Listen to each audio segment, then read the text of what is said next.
2 pitch. He struck him out swinging at 101. A swinging drive, left field and deep. Back it goes and gone. And the Twins walk it off again. All right, it's Friday at 9:35. Our guy Cory Provus joins us from lovely Cleveland, Ohio, as the Twins are set to open up a weekend set with the division rival Guardians. I got to see you guys were dressed to the nines. You had the Wild jerseys on for the trip to Washington, D.C., and you had the Wolves jerseys on for the flight yesterday.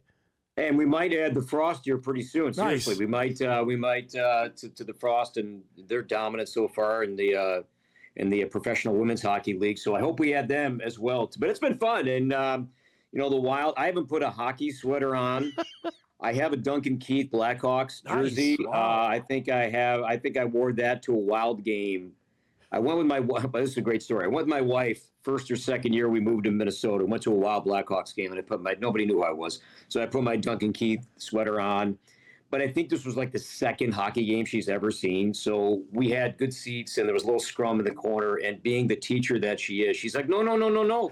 Use your words. Use your words. Don't fight. Don't throw punches. And I'm like, Dana, you're going to get us beat up. Shush. Just keep that. That should be an internal monologue to yourself, or tell me in the car later. It was really sweet. Bless her heart. But I have not put on a sweater in a long time. Really cool though. And we're pulling for the Wild, the Wolves, and that's been fun to do. So we just showed the highlights a little bit earlier, Cory, of what happened yesterday in Washington. You describe the last 3 days and what went down with the Twins out of that series with the Nationals?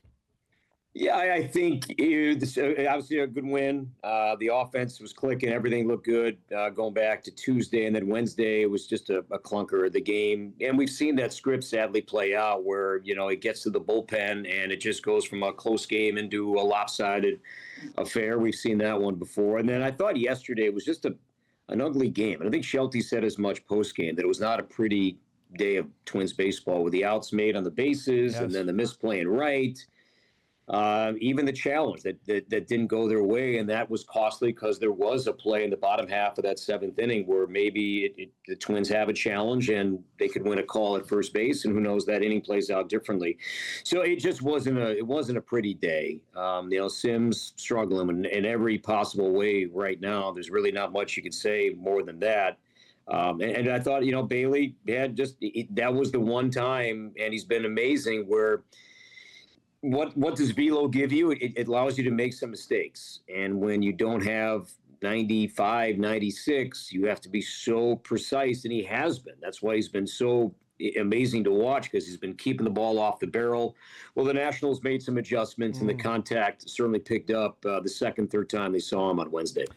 All right, give us what you know on watching Sunday, seeing Joe Ryan leave the game after 9 or 10 pitches. Like, this is not good, but it seems like things may have turned the other way for his availability. Really a stunning development. I was off on Sunday. The game was on Peacock, and I got a chance to see my son play. He had an early game in Elk River, and we were driving back home, and I'm listening to Chris and Danny, and I hear 9 pitches in, yes, second batter of the game, that something's up with Joe, and then training staff comes out, he's leaving the game, and I'm like, oh man. And then later that day, my son and I, it's a beautiful day, out for a bike ride, and I have the game on, and I could hear the announcement in the press box come through the radio speakers that with right elbow soreness, I'm like, this is a disaster. But then the team left for Washington on Monday, Dom, and I see him on the plane. And to me, that was my first, whoa, this is a good sign. Because if it's a bad sign, A, he's not traveling. B, he's going to get multiple opinions. If he's going to see Dr. Meister in Texas or Dr. Elatrosh in California, he's going elsewhere. He's not going to be on that team plane. So I was like, wow. And then we find out Tuesday that he played catch and he feels good. He's going to throw a bullpen Wednesday. And if that goes well, then he's going to start on Saturday. I mean, this is a borderline miracle to go from 2 batters on Sunday, hearing right elbow soreness, that he's going to start on Saturday. I mean, I thought we'd start off your show today with like the Godfather, theme song and the woe is me kind of misery that is baseball right now. But this is incredible. So it's an amazing turnaround and certainly great news. Well, especially as you're describing it, we're showing that we had the video up and it looked terrible as well. The training staff's out there. He's talking through his glove like this is. we've seen this way too often. Anytime a pitcher does that it normally signals bad news. But you're exactly right. When I saw the report he was on the plane, I'm like, well, he wouldn't travel if he's thinking he's going to pitch again sometime soon. And I'll give you, I think, some insight here because Perk is on radio with Chris on this road trip, and Perk had a great chat with Joe, and I'm sure a lot of it will keep to himself, and it was a private conversation. But I also think you're going to hear perspective that nobody else is going to have. Mm-hmm. So for the listening audience for tomorrow night's game, and I think, Chris and Perk are great, but even more so, tune in, because I think you'll hear some insight that Perk has exclusively to kind of take you through what happened, where Joe was at. And again, some of it he may not reveal, nor should he, but I think you will get probably more access than anybody else has as to what happened with Joe and where he's at kind of with his season. I got an email to ask Dom. We asked Cory about the trade the Twins made this week, and is this a guy that we're going to see pitch anytime soon? Would you know anything about the guy they got from Tampa? I just met him. Okay. I just met him at a kind of a team breakfast, so that's a timely email. Yohendrys Gomez, he throws mid-90s, and the Twins saw him. He faced the Twins certainly in the Twins-Rays series at Target Field. I was trying to think back if they saw him at all during that series at Tropicana Field, but he did pitch in the WBC. He was on that team, the Venezuelan team. Okay. So I just saw him.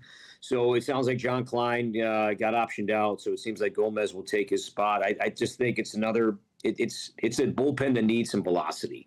And Gomez has that. I believe is a sinker baller, so a ground ball kind of arm. But seeing some velo in that pen is much needed right now, and I think Gomez can provide that. It's just going to be that, right? Until they find the guys they have back there, it's just going to be a rotating list of arms, I would imagine, right? I mean, Shelty was hoping, and I get where he was coming from, that, this first, almost at the 40-game mark now of the season, that the bullpen was going to somewhat sort itself out, that roles were going to be solidified based on performance and based on how guys were doing. Much like we saw in the past with a guy like Brock Stewart, who just kind of moved up the food chain, if you will, and was given more leverage and more opportunity. I think Andrew Morris was, and still is, kind of shifting in that direction a little bit more. I think pitch usage with Morris is something that he is still kind of working on, and not all of it is his fault. And yes, the ball is in his hands. Have your conviction, but he's a rookie. He's got two veteran catchers behind the plate, right. And LaTroy Hawkins, he had a great point to me when I asked him in New York when Kendry Rojas joined the team. I said, what's your advice when you have to tell that guy to get up and he's going to the game for the first time in his career? He said, he's of the mindset is take a breath, look around, soak it all up. You belong here, but follow your catcher. Follow your catcher. Yeah. And that's what these young guys are doing. You may not like the pitch selection. It's asking a lot for Andrew Morris or John Klein to shake off, Victor Caratini and Ryan Jeffers right now. It's just not going to happen. I hate to keep asking injuries, but there's got to get an update here because Sunday the Ryan thing happened, and Walker Jenkins got hurt as well. Mick Abel still isn't throwing, and the guy we talked about last week, Emmanuel Rodriguez, got hurt. Right now, those are all three guys that I don't know if they're going to play for the last two especially, but right now it's not great for the walking wounded here. Yeah, it sounds like Emma is going to be back of the three sooner. He's on the 7-day in the minor leagues. It's a 7-day IL. And the good news is that because we saw this with Alan Rodin last year, even Luke Keyshaw last year, you injured that thumb, and there are all those ligaments in there, and you can tear it, and that's surgery, and that's months. This sounds like it's just a strain that structurally everything is okay, thankfully, in his thumb. So I think he could be back relatively soon. Mick Abel we found out yesterday, had a cortisone shot in his triceps to kind of deal with some inflammation there. He threw one, if not two bullpens. So he's shut down here for a little bit, which is a good sign. But it's not a good sign that he's not throwing right now, but there's some inflammation, and hopefully the cortisone will calm some things down. And then with Jenkins, it's a sprained AC joint. I think they gave it a grade 1-2 maybe. So he's going to be out. But I was glad to see that it wasn't a subluxation. And I don't know much about surgeries and shoulders, but whenever you hear that subluxation, that often needs surgery, and that's not this. This is a sprained AC joint, so he's going to be out for a few weeks. It was a great catch. I could see, if you see the video of it, He's running full steam into the wall in the right center field in St. Paul. So there's a lot, strong guy, fast guy, a lot of impact. I'm not surprised based on the video that he got hurt, but he's going to be down a bit too. Corey, I want to go back to one thing before we go to break here. In the game yesterday, and the pop-up between Keyshaw and Wallner, whose ball is that? And just what happened in that play? I said on the air, and I'll stick by it, that's Matt Wallner's ball. Yeah. He's coming in. There's a runner at third base. It's shallow. Matt Wallner's greatest outfield strength is his arm. His arm. He's got one of the best arms of any outfield arm in baseball. To me, that's a really hard play for Keyshaw. He's backing up, sunglasses on. Wallner's coming in. I mean, Denard Span said as much, more than me. I mean, that's Denard Span, outstanding big league center fielder for a long, long time. That I think Matt would tell you that was his ball. Now, what he heard and what Keyshaw said, I can't tell you that, but watching it, I'm like, that's got to be the right fielder's ball. I haven't seen that happen much with this Twins team this season. We haven't seen that miscommunication. Who's got it? You got it. That was kind of a rare play that we saw maybe for the first time that I can recall all year. But I said it on the air, and Denard backed me up that just looking at it, it seemed like that was Matt Wallner's ball. All right, let's break. We come back. We'll chat the weekend series. The Twins are in Cleveland to start a 3-game set tonight. Weather pending. Corey will give us an update on that and much more as we wrap up Hour 1. Back with the voice of the Twins right after this. Welcome back, everybody. Twins could use that guy on the mound. There was our Johan Santana bobblehead. I got that at Target Field many, many moons ago. Back with Cory Provus joining us. Off air, he asked me, how about this division? I'll throw it right back at you. How about this? I've said it earlier. The Twins are 3.5 games out of first, and yet they're in last. What's the word to use the AL Central right now? I think mediocrity is being too kind. I agree. To be honest with you, Dom, there's one team over 500, and the Guardians are in first place. But every other team in the AL Central right now is on a losing streak.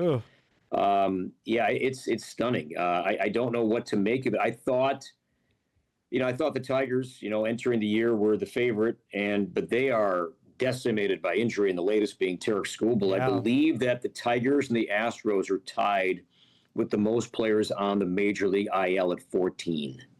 So there are, including 3 starters. So they are really decimated by injury. And I think if you're the Tigers right now, you're fortunate. You're like, okay, we're 2 games under. We're not playing great. We're missing all these guys. Kind of hang around, and we'll see if and when we get some guys back, and then, perhaps go on a run. But if you're the Twins right now, how lucky are you that – you're 16-22, but only 3.5 games out of first place. Now you've got 3 with Cleveland, starting here tonight, and you've got 3 really good pitchers lined up to go in this series, and you haven't won a season series with the Guardians since 2021. Man, yeah, I think this should be an energized team going into this weekend, knowing that, hey, we're not playing great, but the first place team, seeing them on the other side, and a chance to pick up some ground. give us the 10,000-foot view. Is this the Guardians that we know and have come to respect over the last few years, what they're doing so far? I think their pitching is really good. Yeah. Gavin Williams, Parker Messick carried a no-hitter in the 9th inning a couple weeks ago. They'll see Tanner Bybee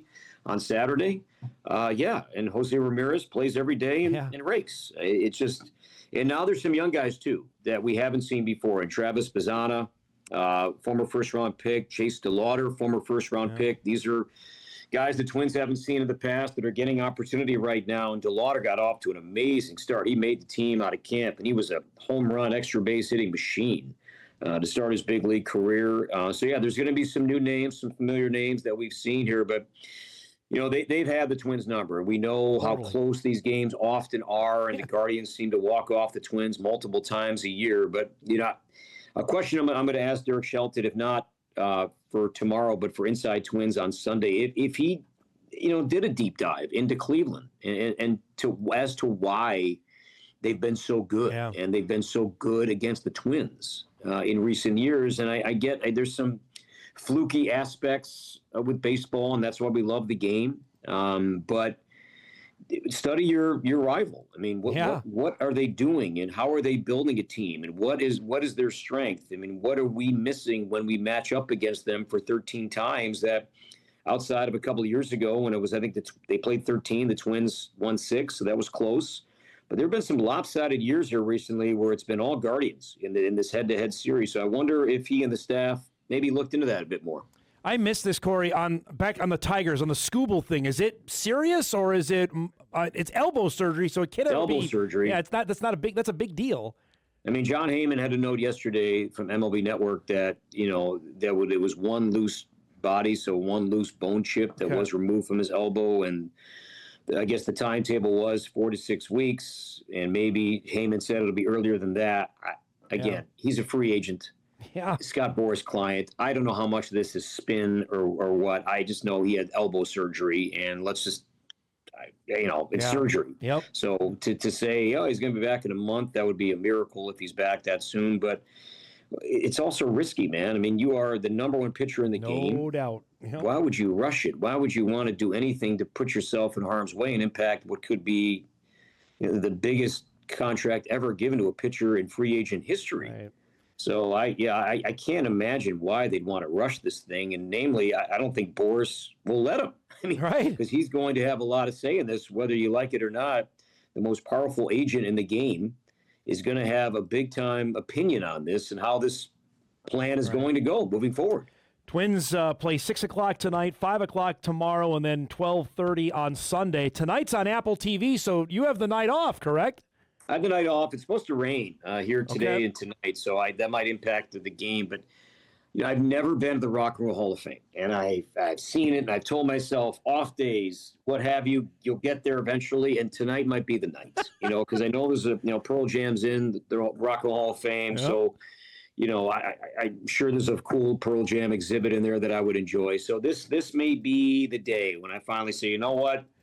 I'm doing it. I'm going to go to the Hall of Fame. It's not that far away from where we stay. We're downtown here, so it might happen tonight. I've been downtown Cleveland. I also know the Cavs play tomorrow. That's right before the baseball game. That's going to be crazy down there. That's going to be wild. And they share kind of where the bus pulls in. They go underground this loading dock, and if you will, the bus goes left to the baseball stadium. Yep. If you go right, that's underneath the basketball arena. They are right next to each other across this plaza. Yeah. It's going to be wild down here. So the basketball game's at 3. I think the baseball game's at 6.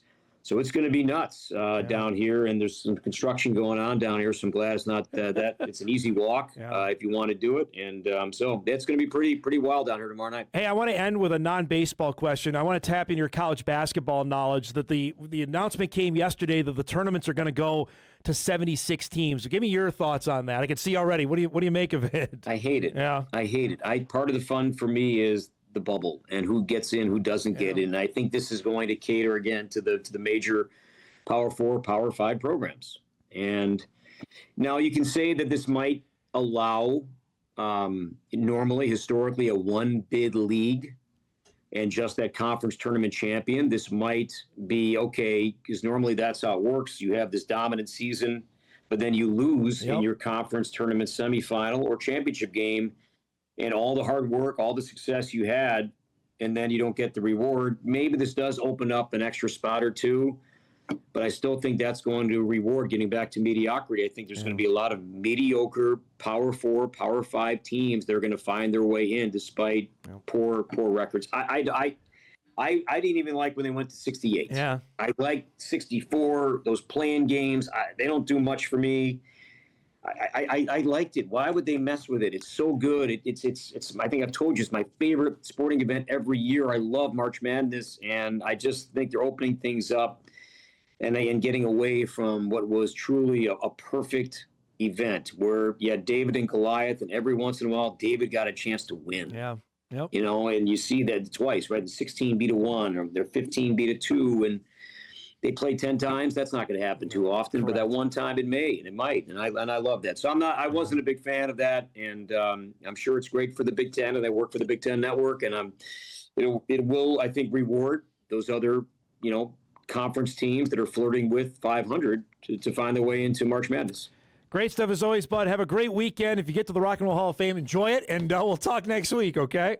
Sounds good, Dom. Thanks, buddy. There he goes. Cory Provus joins us each and every Friday. Twins and the Guardians tonight, just after 6 o'clock. Again, that game is on Apple TV, exclusive there. So if you're looking for the game tonight, you don't have Apple TV, you're listening on the radio. They're back with on Twins TV on Saturday and Sunday with Cory on the call. Is it still Progressive Field? Eric, I don't even know anyway. Is it still Progressive Field? I love that place. I went there when it was still Jacobs Field way back when. That was one of the newer ballparks that opened. After Camden Yards opened, then the Cleveland's new one. It was fabulous. It's a really nice ballpark, and it's been open now for 30-plus years. All right, let's break. We come back. We'll start our second hour. We'll keep on the theme on the NCAA tournament expansion. Bison's basketball coach David Richmond joins us to discuss what this means for the Summit League, the NCAAs, and much more on his team that's coming up when we come back.